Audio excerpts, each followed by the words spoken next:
Hey, welcome back to the channel. Hope everybody's having a great day.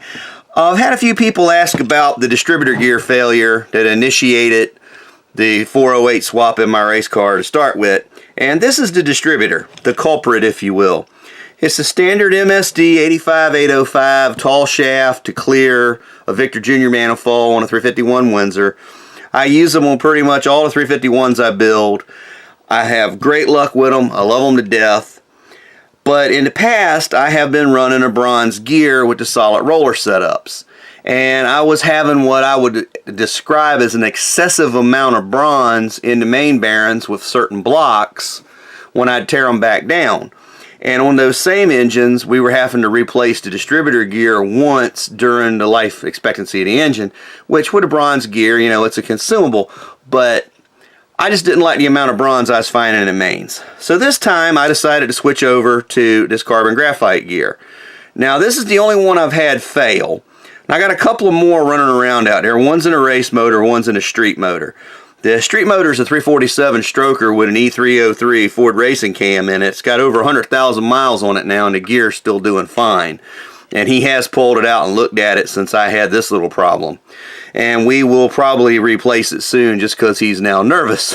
But anyway, what it seems like happened was it finally broke here. And I think that just worked its way around because that's sitting on top of the block pad. I think it worked its way around and you can see where the cam gear dug in as it was turning. And with these two gears that are left, these two teeth that are left, I can see there's a little wear on them. So this thing should have been replaced around 300 passes. And as I mentioned before, it's somewhere between 490 passes and 510 passes this happened. And when it let go, it made a bang so loud I thought a rod had come out the side of the motor. I was about 3/4 track, turning somewhere between 7,500 and 8,000 RPM when this thing broke. And it's been doing that the whole time it's been in the car with a high lift, high duration, solid roller cam with a fairly hefty valve spring on it. So I can't say this thing did not perform well. But we'll tear the motor down later this season and I'll get the pieces out of the oil pan and see if we can't reverse engineer exactly what happened or pretty close to it. Not that it really matters, but I'm just curious at this point. But I'm going to continue to use them.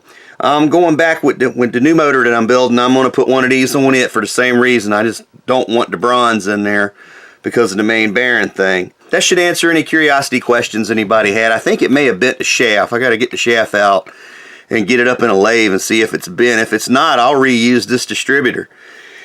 I am going to put a new one in the new engine, but I'll save this one and use it in one of my bracket motors, one of my spare bracket motors, whatever. And there is the same distributors in that 408, or the same model distributors in that 408, but with a bronze gear. But I didn't build that engine, so I'm going to leave it like it is because he clearanced it and everything to have that bronze in there. So, anyway, I hope that clears up any curious questions anybody had about it. And I know it's not a real exciting thing, but it's one of those things that happens, and you just got to take care of it when it does. It's all part of the fun and games of racing. And I'll include another little clip behind this.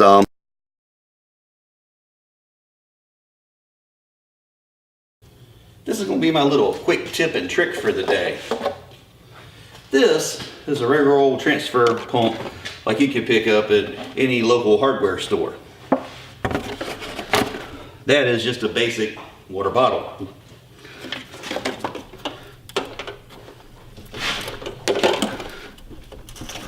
And the distributor cap on this thing is awful tight. It always has been. It doesn't leak, so that's a good thing.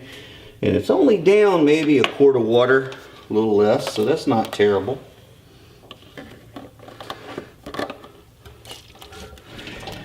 Now this is just one of my little quick tips and tricks that keeps you from having to turn the petcock, which may or may not be frozen. If the pickup tube is too short, you can add a length of hose. Remember, the hose should fit snugly on the tube and to cut a 60-degree angle on the tip.